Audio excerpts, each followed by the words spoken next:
Ini desa, ini kalau dia dari Google Map, itu sekelilingnya itu kan daerah sawah. Apa enggak takut kalau mati ketemu Allah?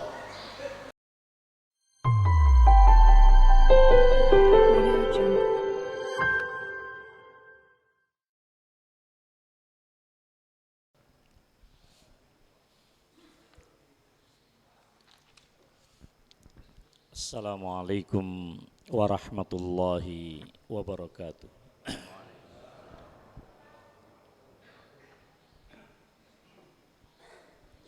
Alhamdulillahi rabbil alamin. Hamdan thayyiban mubarakan kama yuhibbu rabbuna wa yardah. Usalli wa usallim ala sayyidil awwalin wal akhirin sayyidina wa syafi'ina Muhammadin khairil anbiya'i wal mursalin imamil muttaqin wa qa'idid du'atil amilin al mukhlisina ila Allah tabaraka wa ta'ala wa ala alihi at-tayyibin at-tahirin wa ala ashabihi alladzina jahadu fillahi haqqa jihadih wa ala man sara min ummatihi ala nahjihi ila yaumiddin amma ba'd fa usi nafsi wa iyyakum bitaqwallah faqad fazal muttaqun. Allahumma bika asbahna wa bika amsayna wa bika nahya wa bika namut wa ilaihin nusyur. Allahumma ma asbaha bi min ni'matin aw bi ahadin min khalqik faminka wahdaka la syarika lak falakal hamdu wa lakas syukur. Allahumma inni asbahtu ushiduka wa ushidu hamalata arshik wa malaikataka wa jami'a khalqik bi annaka anta Allah la ilaha illa ant wa anna Muhammadan abduka wa rasuluk. Raditu billahi rabba wa bil islami dina wa Muhammadin nabiyya wa rasula. Ya hayyu qayyum bi rahmatika astaghis aslih li sya'ni kullahu wa la takilni ila nafsi tarfata ain. Jemaah sekalian, para guru, para masyayikh, para kiai yang saya hormati, yang saya muliakan, mohon izin untuk menyampaikan kajian pada pagi hari ini dengan bahasa Persatuan Indonesia. Ustadz Tafrihan mengingatkan saya afdol pakai bahasa Jawa, tapi Allah juga berfirman la yukallifullahu nafsan illa wus'aha. Jadi kalau berbicara bahasa Jawa malah keliru, malah salah.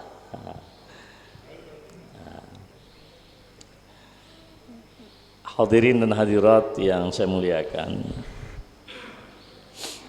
tentu kita berharap bahwa majelis pada pagi hari ini diberkahi oleh Allah Subhanahu wa ta'ala, dan tentu kita yakin bahwa majelis kita pada pagi hari ini dibersamai oleh para malaikatul lail wa malaikatun nahar, para malaikat Allah yang membersamai hidup kita di malam hari, dan para malaikat yang bertugas di siang hari. Mereka semuanya berkumpul. Terlebih lagi bagi kita yang menunaikan salat subuh secara berjamaah. Inna Qur'anal fajri kana mashhuda. Ini keutamaan orang-orang yang senantiasa menunaikan salat subuh berjamaah di masjid. Bahkan secara khusus Rasulullah sallallahu alaihi wasallam mendoakan keberkahan bagi kita umat Islam. di awal kita menjalani kehidupan di pagi hari. Tadi saya tanya Ustadz Tafrihan, apakah warga dan masyarakat kita di sini terbiasa untuk berzikir? Beliau mengatakan, ya berzikir kadang nanti mungkin sudah hafal sendiri-sendiri dan seterusnya. Tapi umumnya kalau zikir ini tidak menjadi kebiasaan, maka orang biasanya lupa. Misalnya berzikir di waktu pagi dan berzikir di waktu sore. Saya sangat yakin tidak ada penawar bagi kehidupan kita yang semakin hari semakin bergoncang kecuali menguatkan ikatan kita kepada Allah Subhanahu wa taala dan mengikatkan diri kepada Allah.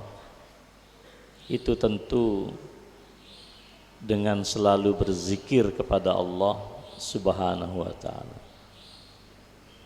Ala bi zikrillahi tatma'innul qulub. Mudah-mudahan kita orang-orang yang senantiasa pada pagi seperti ini berkumpul, bermajlis, berzikir, membaca sebagian ayat-ayat Allah Subhanahu wa taala dan disaksikan oleh para malaikat. Yang diriwayatkan di dalam satu hadis dari Al-Imam Ahmad bin Hanbal di dalam musnad beliau, para malaikat yang membersamai kita, kemudian di akhir majelis mereka naik lagi ke langit dan melaporkan kepada Allah, dan Allah bertanya, sedang dalam keadaan apa hamba-hambaku engkau tinggalkan? Ya Allah, kami temui dan kami tinggalkan hamba-hambamu dalam keadaan berzikir, mentakzim, mengagungkan asma dan sifatmu, membaca ayat-ayatmu. Lalu Allah bertanya kepada para malaikat, apa yang mereka harapkan? Dan Allah lebih tahu daripada para malaikat. Para malaikat mengatakan, mereka berharap surgamu ya Allah. Kembali Allah bertanya, apakah mereka pernah melihat surga? Malaikat mengatakan, mereka belum pernah melihat surga ya Allah. Lalu Allah menyatakan, bagaimana jika mereka pernah melihat surga? Lalu apakah mereka mohon perlindungan dari sesuatu? Para malaikat menjawab, benar ya Allah, mereka mohon perlindunganmu dari siksa neraka-Mu. Allah kembali bertanya, apakah mereka pernah melihat neraka? Maka para malaikat mengatakan tidak pernah. Lalu Allah menyatakan, bagaimana jika mereka telah melihat neraka? Lalu para malaikat diperintahkan oleh Allah untuk kembali ke bumi, ke tempat ini, dan diperintahkan kepada para malaikat untuk menyampaikan kepada kita, kata Allah Subhanahu wa taala, inni qad ghafartu lahum, sungguh aku telah mengampuni dosa semua yang hadir di tempat ini. Lalu ada di antara malaikat kemudian mengatakan, ya Allah, ada di antara orang yang hadir itu tujuannya bukan yang baik, mungkin ada tujuan dan maksud duniawiyah, tapi Allah menyatakan tidak ada masalah. Orang yang hadir seperti itu tidak akan memberikan mudarat apapun kepada yang lain. Katakan kepada mereka semua yang hadir bahwa dosa mereka telah aku ampuni, kata Allah Subhanahu wa ta'ala.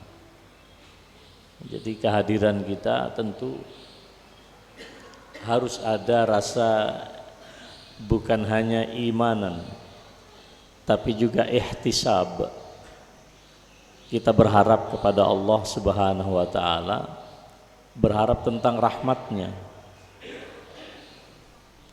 Seperti yang disabdakan juga oleh Rasulullah sallallahu alaihi wasallam, la yudkhilu ahadakumul jannata amaluh. Tidak seorang pun di antara kalian masuk ke dalam surga hanya semata amalannya. Qila wala anta ya Rasulullah, dan juga bukan engkau, juga bukan saya, illa an yataghammadani Allahu bi rahmatihi wa fadlihi.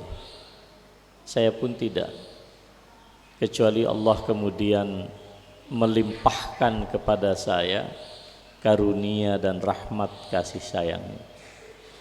Sehingga para ulama kita mengingatkan kepada kita semua, surga dan neraka itu sesungguhnya bukan sesuatu yang mutlak bergantung kepada amalan kita, tetapi bergantung kepada rahmat dan karunia dari Allah Subhanahu wa taala.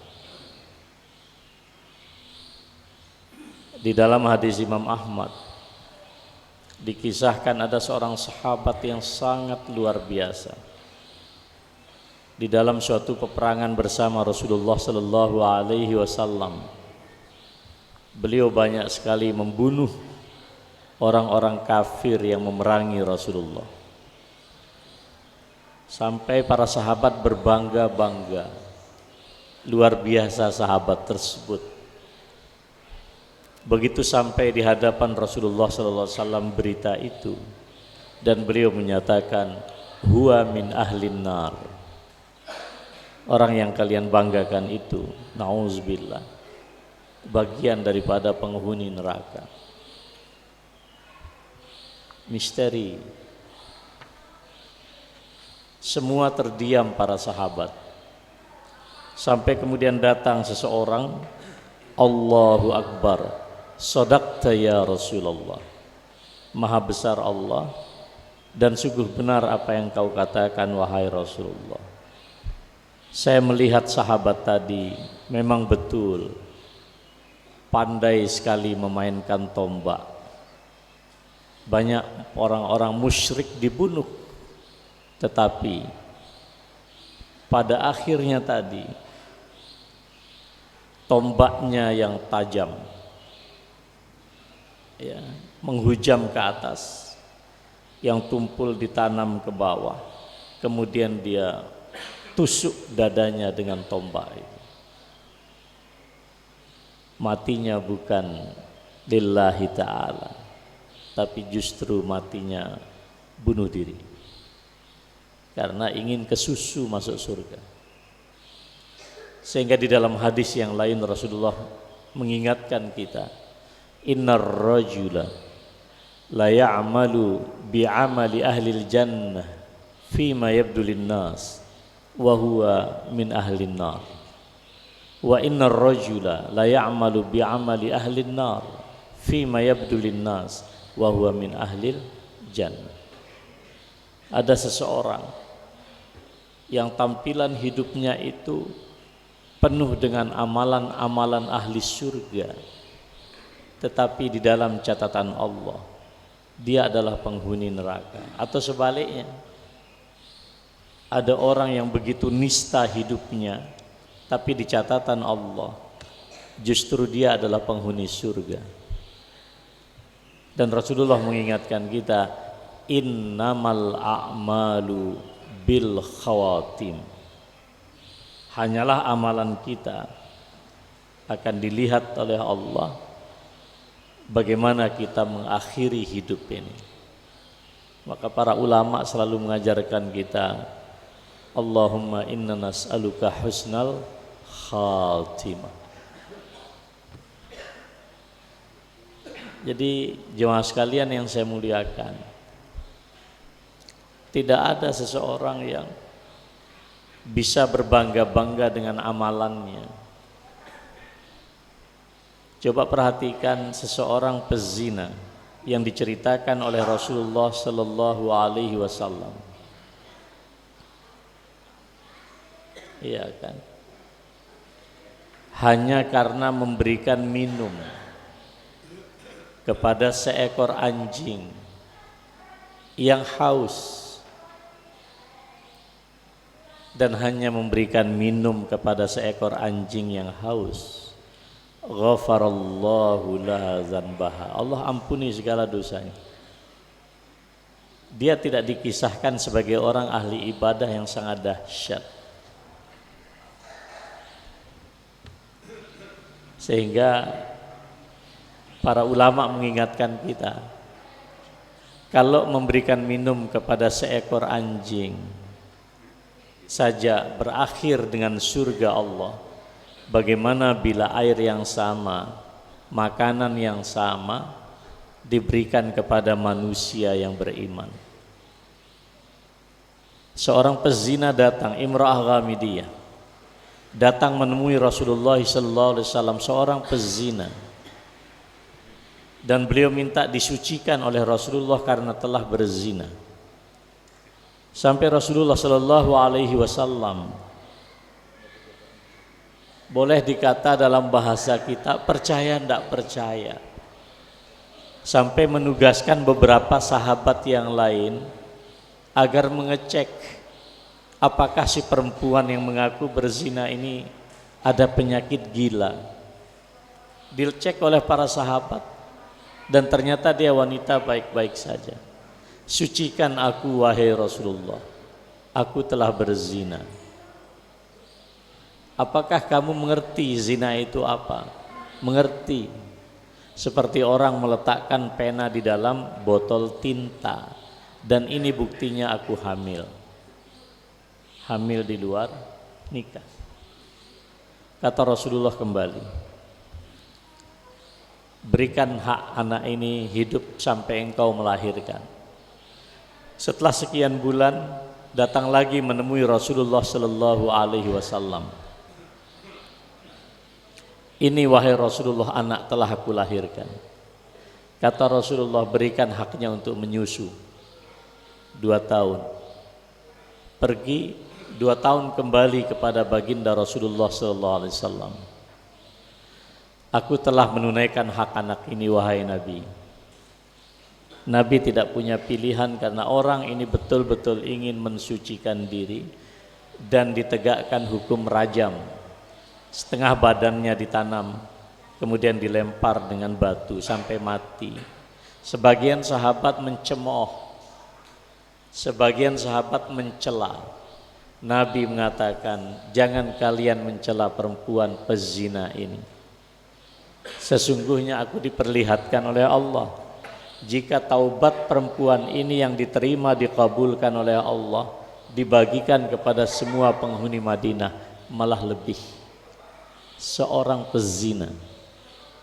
Tapi ingat tentang satu hadis mengenai 3 orang yang akan diadili oleh Allah di dalam hadis yang sahih.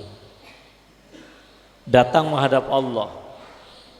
Yang pertama datang adalah seorang mujahid, mati syahid, diingatkan oleh Allah tentang karunia dan rahmatnya. Engkau apakan hidupmu?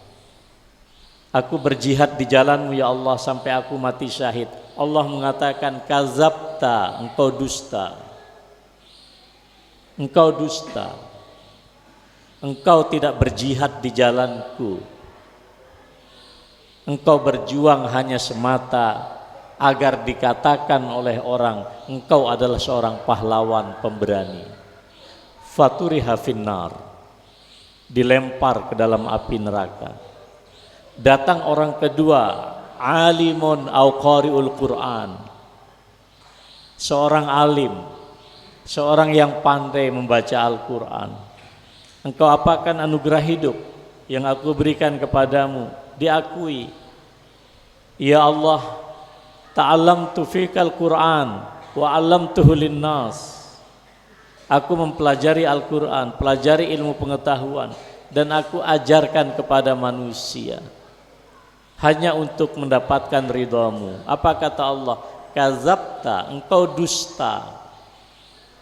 Sesungguhnya engkau lakukan itu hanya semata-mata agar dikatakan oleh orang lain, engkau seorang qari, engkau seorang alim, engkau seorang kiai, engkau seorang intelektual, dilempar ke dalam neraka.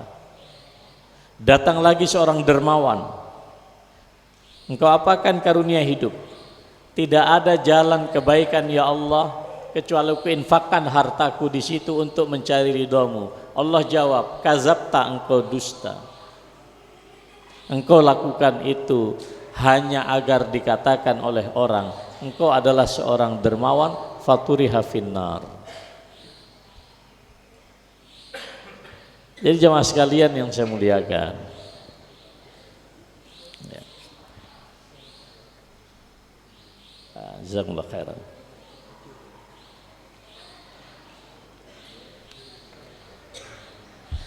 Jadi rupanya air ini khusus untuk pembicara dan moderator.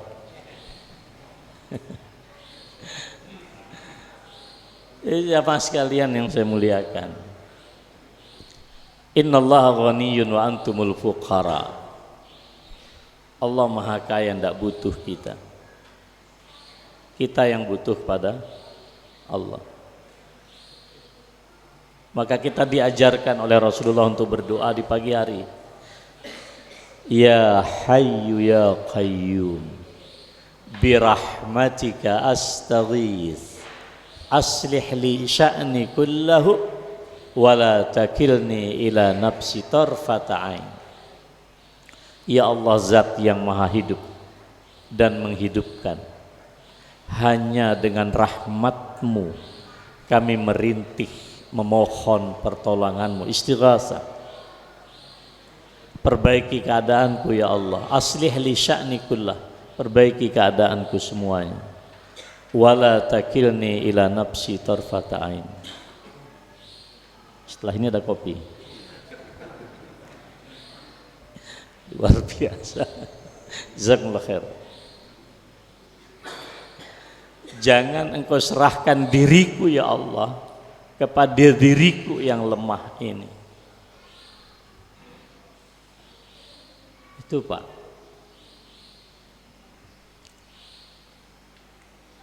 Masya Allah. Jadi kita masuk surga bukan hanya karena persoalan amalan kita, dan tidak boleh ada seseorang yang hanya pada amalnya dia bergantung.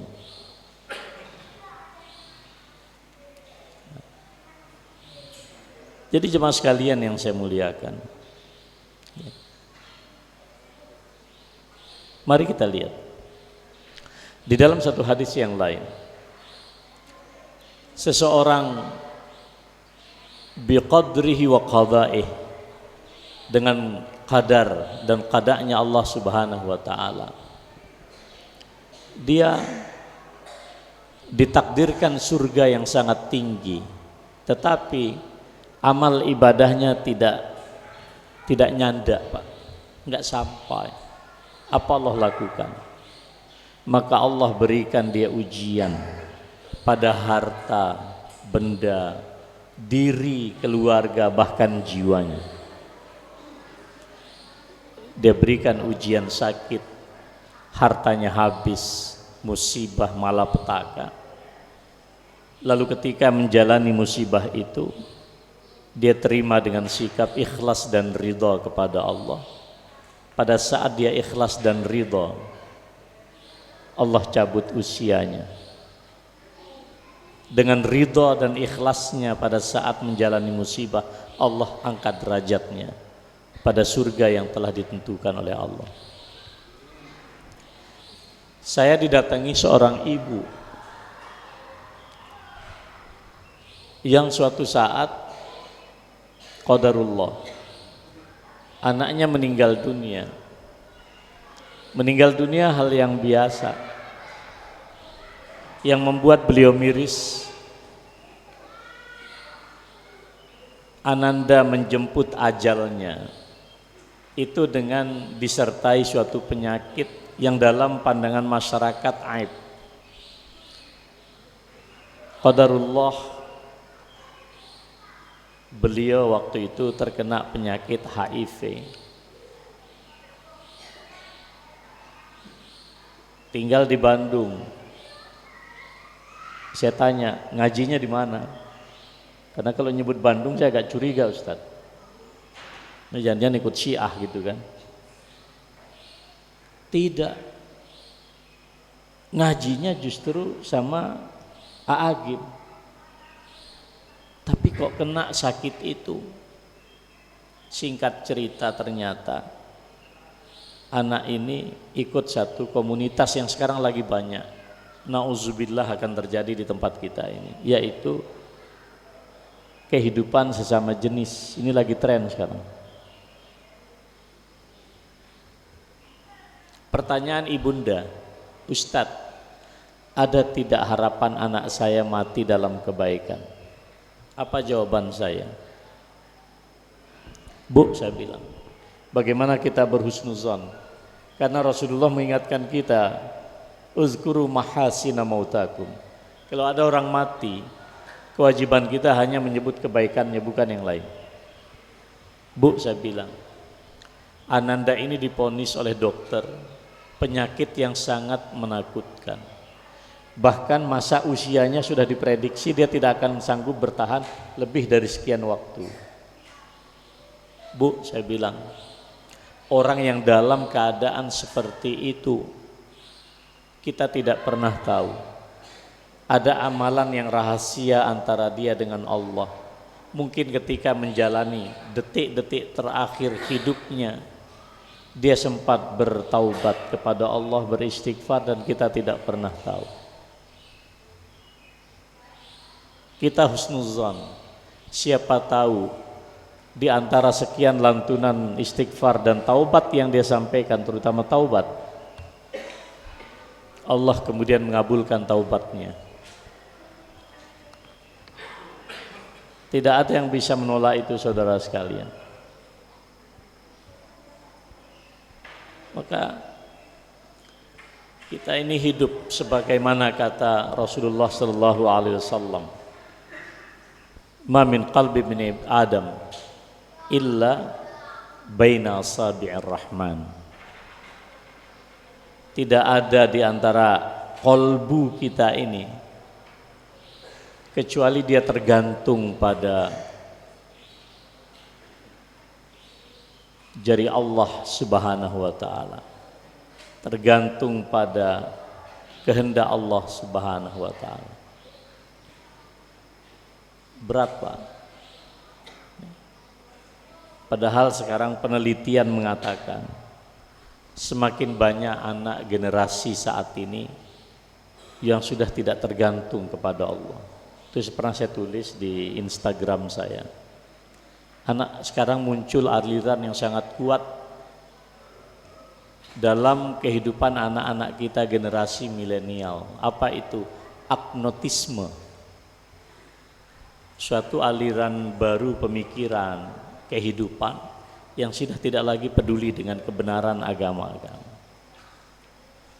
Mereka malah sampai pada tingkat tidak perlu kepada Allah karena hidupnya begitu dimudahkan oleh teknologi.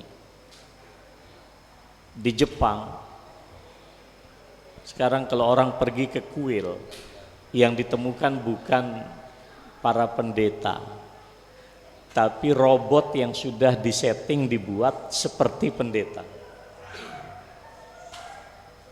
Bahkan lebih dari itu, anak muda Jepang sekarang nggak mau kawin sesama manusia yang bisa kentut, Pak.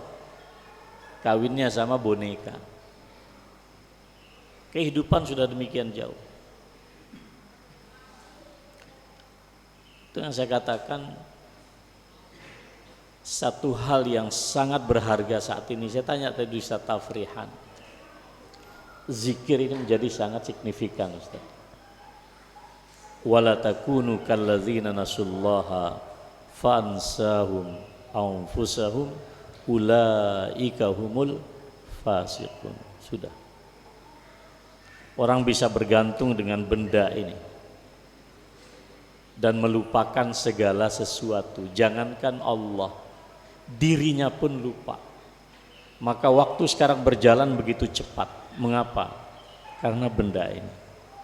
Para ahli mengatakan kita mengalami polusi waktu, polusi waktu. Jadi bukan hanya polusi udara di Jakarta, Pak. Waktu kita ini tercemar, berkahnya kurang. Belum sempat zikrullah, tiba-tiba sudah duhur. Belum sempat kembali kepada Quran, tiba-tiba saja waktunya asar. Terus begitu. Jadi ini sangat penting. Kita khawatir Allah itu kehabisan alasan untuk merahmati kita karena perilaku kita. Tapi tidak mungkin.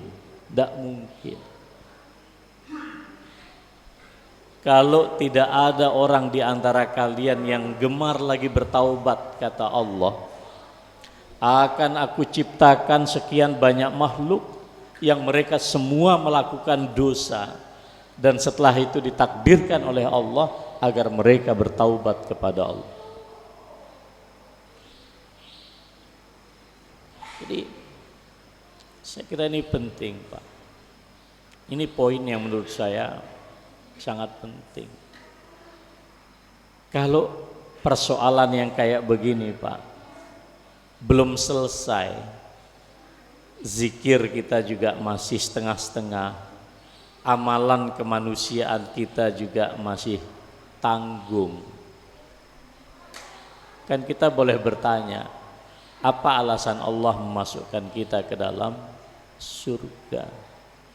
Nah, termasuk tadi materi yang disampaikan tinggi banget tadi. Apa judulnya Ustaz tadi? Islam membumikan. Wah, saya ingin kembalikan sekali.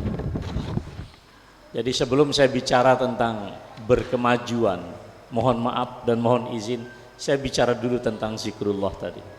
Apalah makna kemajuan, Pak, kalau tidak diasaskan pada zikrullah? Ya. Apalah makna kejayaan manusia di dunia kalau tidak diasaskan pada kalimat tauhid? Maka penting tadi itu. Saya hanya ingin mengatakan, semakin maju kita, semakin kuat tauhid kita. Semakin maju kita, semakin kuat zikrullah dan ketergantungan kita kepada Allah.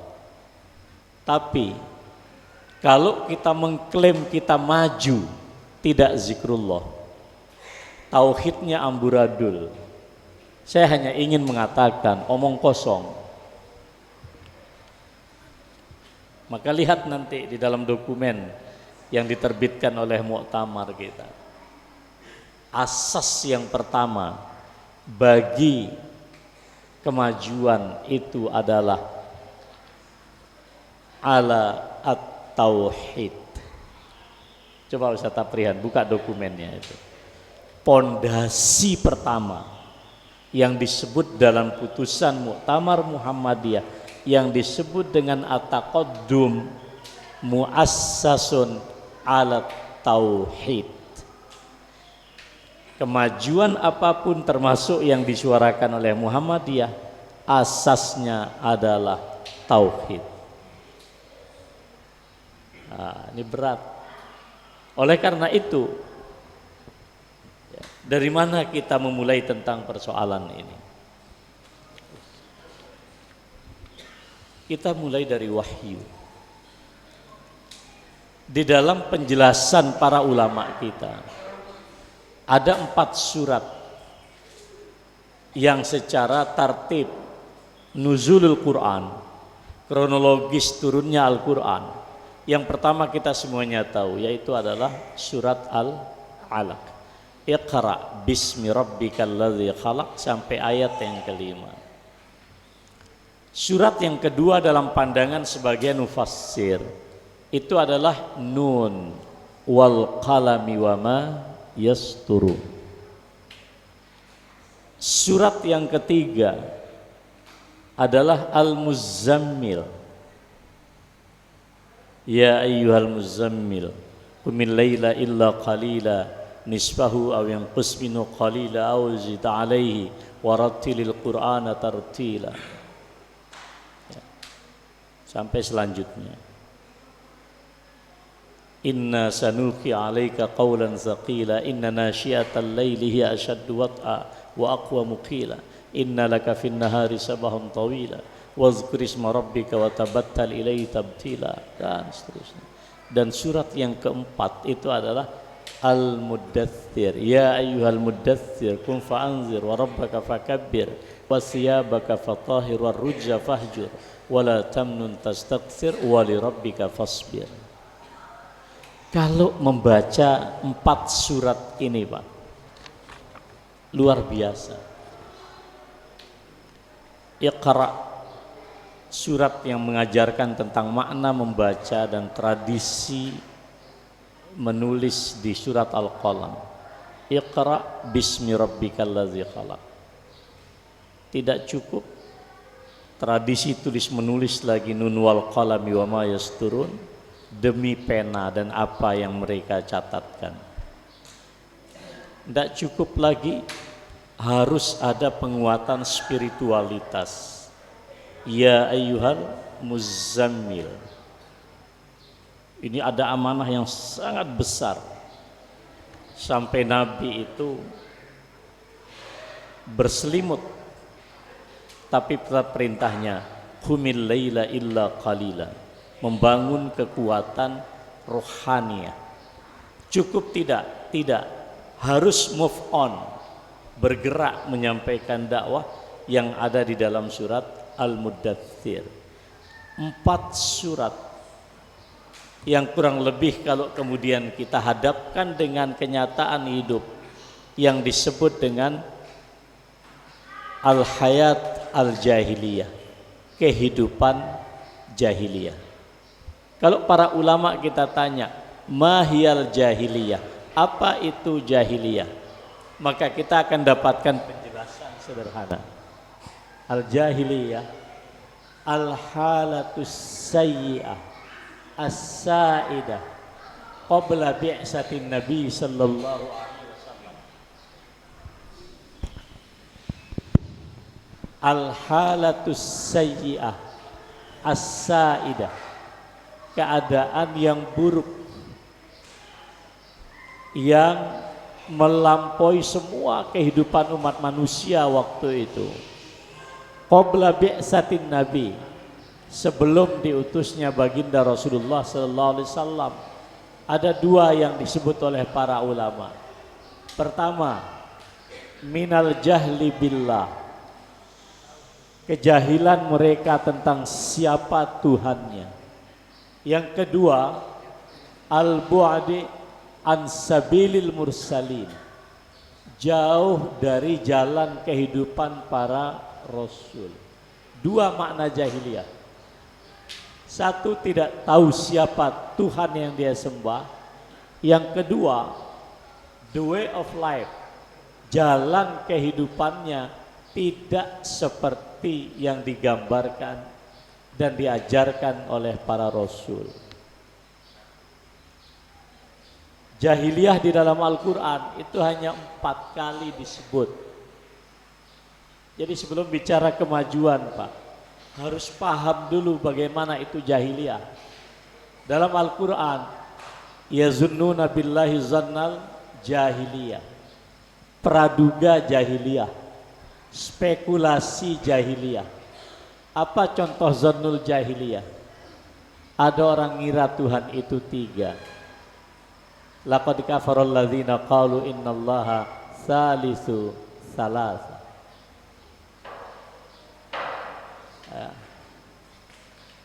Wa qalatin nasara, ya kan? Kita lihat di dalam Al-Quran yang mereka mengatakan seorang nabi adalah anak daripada Tuhan dan macam-macam. Jadi cara berpikir yang salah. Yang kedua itu apa? Jahiliyah dalam Al-Quran.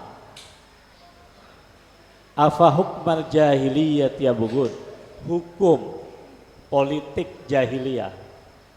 Yang ketiga, Wala tabarrajna tabarrujal jahiliyatil ula. Jahiliyah dalam masalah budaya. Yang keempat, hamiyatal jahiliyah, kepribadian jahiliyah. Hanya 4 Pak makna jahiliyah.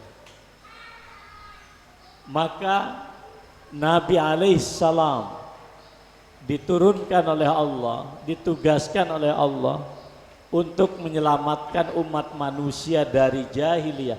Kalau ada jahiliyah, maka lawan daripada jahiliyah adalah alimiyah, suasana penuh dengan ilmu. Maka ayat yang pertama turun sampai surat yang kedua, ketiga dan keempat, semuanya itu membangun ilmu pengetahuan, tapi juga membangun kepribadian manusia yang bertauhid, yang selalu kembali kepada Allah, kuat rohaniyah dan spiritualitasnya. Itulah makna kemajuan. Jadi tradisi ilmu yang diajarkan oleh Nabi, yang digambarkan oleh Allah di dalam surat Al-Jumu'ah, huwallazi ba'asa fil ummiyin rasulan minhum yatlu alaihim ayati wa yuzakkihim wa yu'allimuhumul kitaba wal hikmah wa in kanu min qablu lafi dhalalim mubin. Rasulullah merubah suasana jahiliyah menjadi suasana yang penuh dengan tradisi al-ilmiyah. Nah, jadi kalau ada kemajuan maka ada kemunduran. Kalau dalam bahasa Al-Quran, kemunduran itu yang disebut jahiliyah, huwa at-ta'akhur. Maka yang disebut dengan kemajuan itu yang disebut dengan taqaddum, penuh dengan ilmu, tauhid dan seterusnya itu. Ini konsep Qur'annya. Jangan lepas daripada itu. Ya. Jadi dari mana kita mulai? Minal Qur'an. Karena Kiai Dahlan itu adalah seorang alim yang memulai gerakannya itu karena kesadaran Quran, Pak, bukan karena kesadaran sosial. Gerakan sosial itu gerakan nyata Kiai Dahlan, tapi yang menggerakkan beliau itu adalah Al-Quran. Sampai Profesor almarhum Kuntowijaya mengatakan Kiai Dahlan itu adalah sebagai mufassir yang praktis terhadap Al-Quran. Jadi kalau ada tafsirun amali, tafsir yang bersifat praktis, maka itu sudah dicontohkan oleh Kiai Dahlan. Coba kita lihat ajaran beliau. Kiai Dahlan dari mana memulai? Poin yang pertama beliau katakan, yang merusak dan sumber kerusakan hidup manusia adalah karena dia mempertuhankan hawa nafsunya. Itu poin yang pertama. Apakah beliau mulai dari teori sosiologi? Tidak. Apakah beliau mulai dari teori kriminologi? Tidak. Beliau hanya mengambil ayat Al-Quran, afara'aita manittakhadha ilahahu hawa. Anda perhatikan, bencana yang paling besar adalah ketika orang mempertuhankan dirinya sendiri dan hawa nafsunya. Kiai Dahlan, ayat yang kedua, manusia ini suci, maka harus ditemukan kesuciannya. Maka yang kedua beliau mengajarkan kita tazkiyatun nafsi, kesucian jiwa. Dari mana beliau dapat? Apakah dari teori psikologi? Bukan. Beliau membaca Al-Quran. Qad aflaha man tazakka wa dzakara asma rabbih fasalla bal tu'thirunal hayatad dunya wal akhiratu khairun wa abqa. 3 cara mensucikan jiwa kata beliau. Apa itu? Zikrullah. Kedua, tegakkan sholat. Yang ketiga, ingat kematian. Apakah cukup? Sholat kita sudah sholat, zikir kita sudah zikir, ingat mati juga alhamdulillah. Cukup? Tidak, kata Kiai Dahlan. Beliau membaca ayat berikutnya, ara'aital ladzi yukazzibu biddin. Kalau sholat berhenti sholat, Zikir berhenti zikir, ingat mati berhenti ingat mati. Tidak ada bukti kebaikan sosial. Bagi Kiai Dahlan, Anda termasuk mendustakan agama. Ngapusi, harus dibuktikan. Ini ajaran beliau. Maka Kiai Dahlan mengajarkan kita, kalau jadi mubalik, jadi orang alim, jadi kiai, jadilah kiai yang punya pikiran kemajuan. Maksudnya seperti ini, kemajuan yang berasaskan pada kesadaran tauhid. Nah sekarang itu diresmikan dalam satu dokumen yang disebut dengan Risalah Islam Berkemajuan. Saya hanya ingin mengambil satu asasnya saja. Nomor satu dari sekian asasnya itu adalah at-tauhid. Nah ini saya ingin mengingatkan ini. Jangan sampai berbicara kemajuan, tapi kemudian kita lepas daripada spirit dan ruh tauhid. Sehingga kalau ingin saya terjemahkan dalam bahasa Arab, ma huwa taqaddum, apa yang disebut kemajuan dalam Muhammadiyah? At-taqaddumus syamil, kemajuan yang paripurna, semua, lahir, batin, spiritual, material, semuanya. Ya kan? Kemajuan dalam semua aspek kehidupan manusia, wifqa, sesuai dengan syariatillah, ajaran Allah, wa ala minhajih, dan di atas metode yang diajarkan oleh Allah. Itulah yang disebut dengan Islam yang berkemajuan. Oleh karena itu, bentuk konkretnya apa? Alhamdulillah masjid kita ini besar, Pak. Masuk ke sini, tadi Ustadz Tafrihan cerita tahun-tahun 90, 80, konon kalau sudah becek, jangankan tahun itu. Tadi saja kami melihat, ini kayaknya kalau Google Map ke sini nggak nyampe ya. Untung Ustadz Tafrihan dampingi kami, Pak. Anda bisa bayangkan. Tapi masjid kita seperti ini. Alhamdulillah. Tapi nggak cukup masjid besar kayak begini. Harus ramai jamaah. Ramai jamaah bagus, tapi apa maknanya kalau di sekitar masjid ada orang yang masih lapar? Ada anak-anak kita yang tidak bisa sekolah. Maka di dalam Muhammadiyah, makmur masjid kita, sejahtera warganya. Kalau pakai teori yang paling dasar, 40 rumah ke barat, 40 ke timur, 40 utara, 40 ke selatan. Pastikan tidak ada yang kelaparan, tidak ada yang tidak bisa sekolah. Kalau masjidnya sudah makmur. Makmurnya bukan hanya bangunan, bukan hanya orang yang sholat, tapi siapapun yang ada di sekitar sini itu merasakan kehadiran masjid. Kalau masjidnya bagus, jamaahnya baik, masih banyak orang tidak bisa makan, masih banyak tidak bisa sekolah, masjid itu mohon maaf belum berkemajuan. Belum berkemajuan. Apa maknanya kita sholat kalau di sebelah kita masih ada masyarakat yang menderita? Ara'aital ladzi yukazzibu biddin fadzalikal ladzi yad'ul yatim wa la yahuddu 'ala ta'amil miskin fawailun lil musallin alladzina hum an salatihim sahun. Apa maknanya orang lalai sholat? Dia tidak menunaikan sholat rukun wajibnya. Kalau rukun wajibnya sudah terselesaikan, maka sholat harus melahirkan kebaikan sosial. Maka Nabi pernah berdoa, Allahumma inni a'udzubika min khusyu'in nifaq. Ya Allah, aku berlindung kepadamu dari khusyuk kemunafikan. Qila wa ma khusyu'un nifaq ya Rasulullah? Bagaimana khusyuk kemunafikan? Gerakan badannya kalau sholat luar biasa khusyuknya, tapi di dalam kolbunya menyimpan kemunafikan. Apa kemunafikan itu? Sholatnya bagus tapi nggak peduli orang lain. Ya kan?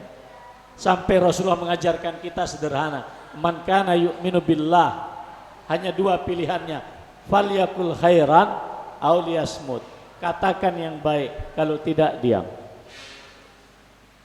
Man kana yu'minu billahi wal yaumil akhir falyukrim jarahu, hormati tetangga. Apa maknanya Anda sholat tapi tidak menghormati tetangga? Seburuk-buruk manusia kata Rasulullah, iya kan? Apa itu? Orang yang keburukannya selalu mengganggu tetangga di sebelahnya. Apa maknanya Anda sholat? Apa maknanya Anda zikir tapi Anda tidak menghormati tetamu Anda? Jadi itulah yang dimaksudkan oleh Rasulullah Sallallahu Alaihi Wasallam. Kalau kita hanya beriman tapi tidak ada kebaikan sosial, itu kan sama dengan murji'ah, Pak. Kaum murji'ah punya akidah apa? La tanfa'u, ya kan? Apa katanya itu? Ya. La tanfa'u ma'al iman ta'ah. Iman itu statis, ketaatan setinggi apapun iman itu nggak akan nambah. Sebaliknya, la tadurru ma'al imani maksiat. Maksiat sebesar apapun nggak ngaruh kepada iman. Yang penting bertauhid, bersyahadat, habis itu maksiat, bagi mereka tidak ada masalah. Mungkin akidah ini secara resmi tidak ada, Ustaz, tapi dalam praktek sosial kita terjadi. Apa itu? Kita rajin sholat tapi tidak peduli orang lain. Tadi saya tanya Ustaz Taprihan, berapa aset masjid? Saya hanya tanya, berapa kader ulama dan kiai yang dibiayai oleh masjid ini? Kalau belum, kita masih harus sholat taubat, Pak. Iya, mohon maaf. Apa maknanya? Saya bilang sama Ustaz Taprihan, berapa cabang di Demak? Beliau bilang 10. Ustaz, saya bilang, masjid tanpa mubalik omong kosong. Sekarang kita di pusat ini ingin satu masjid, satu wali mubalik. Yang mubalik itu bertanggung jawab. Tapi ingat, mubalik ini bukan malaikat, mubalik ini juga manusia. Dia punya anak, dia punya istri, tanggung hidupnya. Saya bilang ke kawan-kawan, satpam saja, ya, satpam yang menjaga bangunan sekolah itu dijamin hidupnya. Bagaimana dengan para dai dan para mubalik yang menjaga akidah umat? Kalau ada 10 masjid, Pak, kita punya 10 mubalik. Mubalik ini kita bikin jadwal, dan sekarang kurikulum sudah insya Allah selesai pada bulan ini. Kita bikin. Dia mengajarkan masyarakat sebagaimana para dosen ngajar di kelas, sebagaimana para guru ngajar juga di ruang kelas. Mengapa kita berbangga-bangga dengan kampus dan sekolah, tapi masjid kita abaikan? Mohon maaf, Pak. Orang yang sekolah, orang yang kuliah itu, Pak, orientasinya mohon maaf, di depannya itu masih dunia. Tapi saya sangat yakin, orang-orang yang kolbunya terikat dengan masjid, nomor satu di hadapannya itu Allah. Mengapa mereka kita tidak fasilitasi? Jadi kalau Masjid Muhammadiyah, Ustadz, punya aset berapapun, tapi kalau tidak ada imam tetapnya yang hafid, tidak ada mubalik yang membacakan kitab, mohon maaf, itu masih belum berkemajuan, masih mundur. Bagi saya majelis tablik ukurannya dai. Masjid bagi saya harus ada penjaganya. Imamnya bacaannya bagus, syukur hafal Quran, bisa baca kitab. Orang bermaksiat, Pak, satu malam itu bisa berpuluh-puluh juta, ratusan juta. Mengapa menjaga masjid Anda tidak muliakan? Konkret Pak, ini membumikan Ustadz. Kalau ini belum bisa kita lakukan, nggak usah bilang berkemajuan. Mundur. Ini pesan saya kepada Majelis Tabligh. Al-Imam Ibnu Taimiyah rahimahullah. Pak, jihad kita yang paling besar saat ini adalah jihadul ilm. Saya pernah diskusi sama kawan-kawan di Lazismu. Sekarang kita ini kadang-kadang otak kita ini hanya kemanusiaan, humanisme sentris. Contohnya apa? Muhammadiyah bisa membantu COVID lebih dari 1,5 triliun. Saya hanya tanya, berapa dana yang kita serahkan untuk dakwah di masjid kita? Saya bukan mengatakan para mubalik itu materialistik, tidak, cuman tidak adil. Innalladzina kafaru yunfiquna amwalahum liyasuddu an sabilillah. Apapun untuk mencegat jalan Allah, mereka investasi.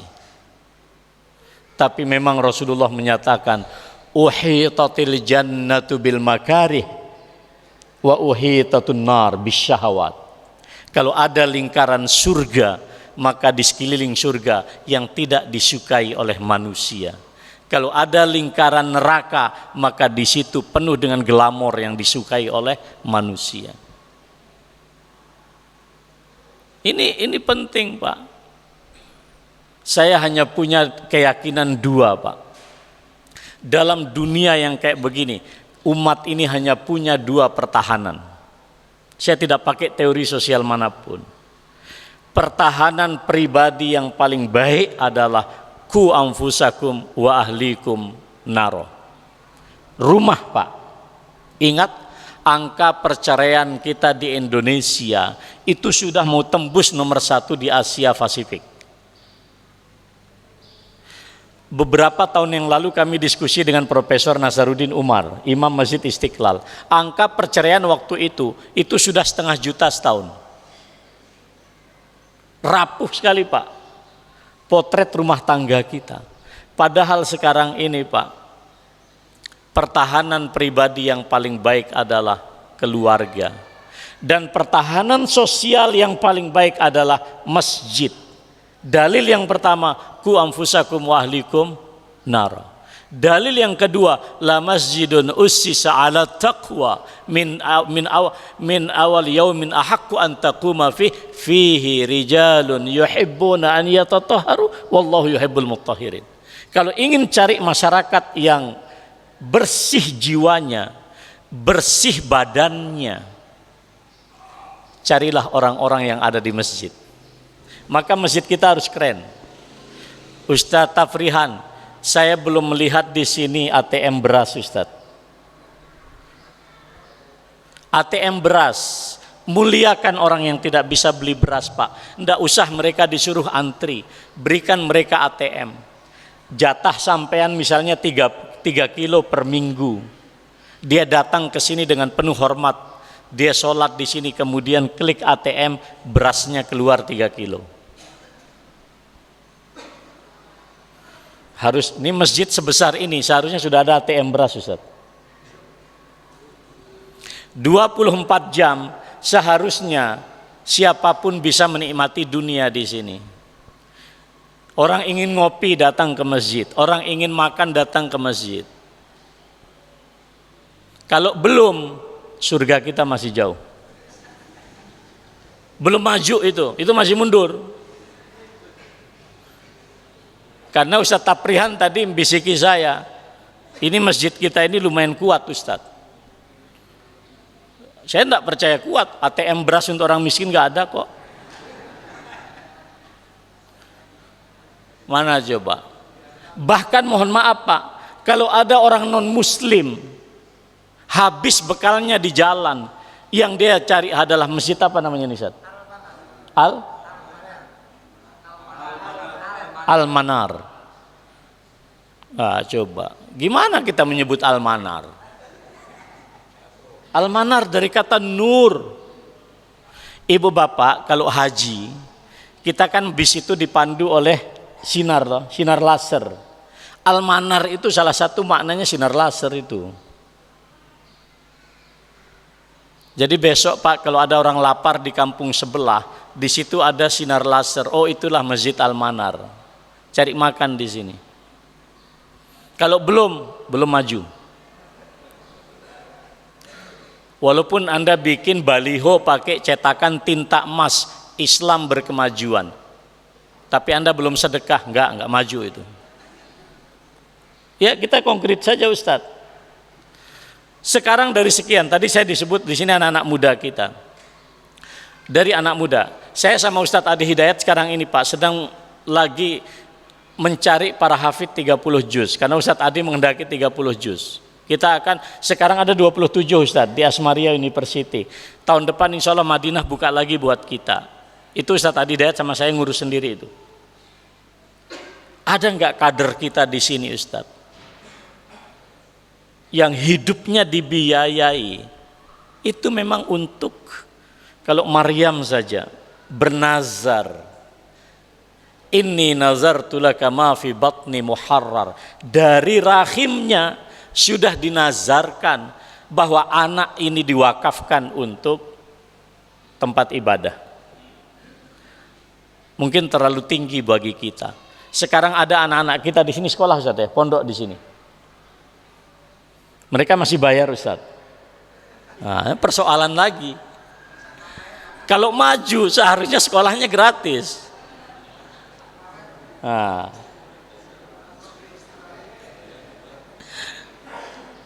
Siapa yang bayar? Lazismu. Maka Ibnu Taimiyah mengatakan, loh Bapak sekarang mau mati masuk surga pakai apa? Jihad di Indonesia nggak ada. Mau pergi ke Palestina juga nggak mudah. Maka kata Ibnu Taimiyah, dalam suasana kayak begini, maka yang paling utama disokong oleh dana zakat, amwaluz zakat, sarfnya adalah untuk jihad fisabilillah, untuk menegakkan ilmu. Bapak Ibu sekarang kan tahu kan, orang menderita HIV semakin banyak di banyak daerah, bukan karena hubungan zina laki perempuan, tapi justru hubungan sesama jenis. Kampung ini harus diproteksi Pak. Dari mana kita mulai? Bukan dari dinas sosial. Mulai dari masjid ini. Terakhir Pak, wajah yang hadir di depan saya ini umumnya wajah-wajah sudah lanjut usia. Tidak usah taprihan, saya hanya ingin bertanya, kemana anak muda kita? Kemana anak muda kita Pak? Kalau ayahnya sholat di masjid, ibunya sholat di masjid, anaknya di rumah sholatnya, apa jawaban panjenengan kepada Allah? Nah, ini penting Ustadz. Maka besok gerakan kita itu masifikasi mubalik muda. Mubalik tua kita ikhlaskan. Jadi mohon maaf loh Ustaz, monggo lihat tengok kiri kanan kita Ustaz. Anak muda kita mana? Ada anak-anak kita tapi terlalu dini usianya. Itu juga. Aina syabab? Mana anak-anak muda? Padahal Rasulullah mengatakan wasyabun qalbuhu muta'alliqun bil masajid. Kalau orang tua muta'alliqun bil masajid, malaikat enggak heran. Nah, kemana anak muda kita Pak? Maka masjid ini harus ramah anak muda. Ramah anak muda, masjid ini harus koneksi internetnya tinggi. Jangan sampai anak muda kita ingin online internet pergi ke alun-alun di Demak. Mengapa? Karena Almanar tidak ada. Jadi besok kalau kita mati, kemana anak muda? Mereka sedang ngenet di alun-alun. Loh kok ngenet di alun-alun? Karena kalau ngenetnya di masjid, itu mereka dikawal oleh malaikat rahmat Pak. Kalau internetnya di alun-alun, belum tentu malaikat rahmat mau datang ke situ. Lebih terjaga mereka di masjid. Maka masjid ini harus ramah anak milenial. Cirinya apa? Internet gratis 24 jam. Perkara mereka kemudian sholat tahajud itu karunia. Tapi lekatkan mereka dengan masjid. Kalau ngopi di situ ada kopi, minum teh ada teh. Ini aja cuman pembicara sama moderator. Diskriminatif dikit ini. Enggak guyon. Monggo Pak, anak-anak kita mau kemana? Karena anak milenial udah beda lagi. Itu baru kemajuan. Masjid ini sudah ada internet Ustaz. Gratis. 24 jam. Tulis Pak, tulis. Layanan internet gratis 24 jam. Tulis di situ. Iya Pak. Kalau ATM beras kapan mau dimulai Pak? Ini desa. Ini kalau dia dari Google Map, itu sekelilingnya itu kan daerah sawah. Apa enggak takut kalau mati ketemu Allah? Kemana sawah-sawah yang mengelilingi desa ini? Eman-eman loh Pak, enggak masuk surga. Ayo. Sudah Ustadz, konkret ya. Harus ada ATM beras. Ya. Panjingan tuh Kang. Ayo. Anak-anak sekolah juga tolong dicari. Yang hafal Quran 30 juz tolong kasih namanya ke saya. Kalau memang dia punya minat dan keluarganya mengizinkan, sudah kita ikhlaskan pergi ke Madinah. Pulang dia ke sini menjadi cahaya kita Pak. Dan orang yang seperti ini hidupnya harus dibiayai. Saya atas nama Majelis Tablik minta ke jenengan, jangan dai yang minta ke Anda. Kalau saya memang kewajiban saya. Ke semua daerah sekarang saya provokasi. Karena apa? Materi kita ini banyak Pak. Tapi masih dominannya untuk manusia, belum untuk Allah. Kalau ingin maju. Ustaz Taprihan saya kira provokasinya udah banyak Ustaz. Nggak jadi saya menyampaikan materi yang saya sudah siapkan. Tapi tidak apa-apa, yang penting konkret dulu Pak. Satu lagi Pak, masjidnya ini harus layak masuk Instagram. Saya lihat di depan itu masih tidak ada taman bunga itu. Kalau kita Instagramable, innallaha jamil yuhibbul jamal. Masjid kita ini harus cantik. Saya lihat tamannya masih kurang. Tamannya harus cantik Pak. Kalau anak muda itu Pak, foto di masjid kan bukan panjenengan. Kalau jenengan udah lewat. Anak muda Pak, mereka pingin kalau foto di masjid itu bangga sama temennya di mana. Ini loh Masjid Al-Manar keren bro. Lah kalau masjidnya garing, tamannya belum ada Ustadz. Dispenser di depan saya juga belum lihat. Ada dispenser, ada gula, ada teh, ada kopi, ada apa. Percayalah Bapak, enggak besar biayanya Pak, enggak besar. Ustadz, nyun sewu, satu Jumat berapa infaknya di sini? Satu Jumatan infaknya berapa? 1.500.000, enggak akan habis untuk beli teh Pak. Masa enggak bisa? Hanya untuk menarik orang Pak, senang dulu dengan masjid, senang dengan masjid. Masalah dia ini yang lain nanti, tapi seneng dulu mau masuk ke masjid. Karena pilihannya masuk masjid atau masuk mall. Jangan sampai nanti umat Nabi Muhammad ini terlalu banyak di mall, masjidnya kosong. Ada masjid rame tapi orang-orang sudah berusia. Emang kita akan hidup panjang Pak? Tidak. Begitu kita meninggal muncul generasi. Ayat terakhir, oleh hazaril lazina lau taraku min khalfihim zurriyatan di'af. Takutlah kita jika generasi yang menggantikan kita ini generasi yang lemah ekonomi, lemah mental, lemah ilmu, habis kita Pak. Pilihan yang paling efektif cuma dua. Mari kita bangun keluarga, mari kita bangun pertahanan sosial di masjid. Kalaupun Belanda ingin balik nyerang kita, komando perang dari speaker masjid, bukan dari kampus, bukan dari sekolah. Percaya saya. Percaya. Jadi mohon maaf, saya menerjemahkan kemajuan itu sederhana, Pak. Dari keluarga, dari masjid. Ya. Jangan sampai sawah yang sekeliling desa ini menjadi hujjatun alaina, menjadi alasan bagi Allah untuk menyiksa kita.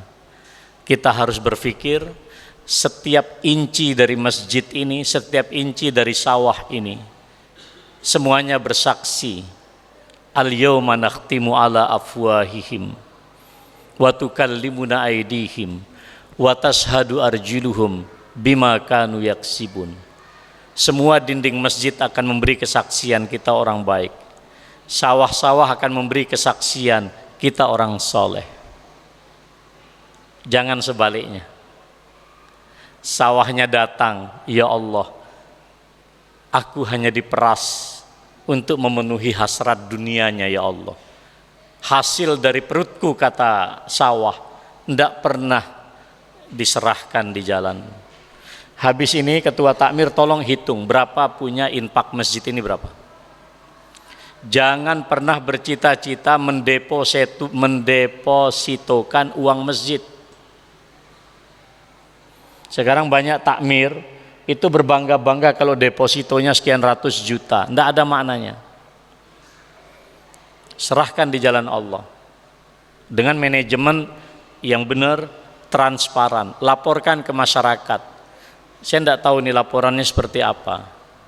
Ini keuangan masjid, ini aset masjid, semua warga kita tahu berapa aset masjid, berapa uang masjid, berapa ini dan seterusnya.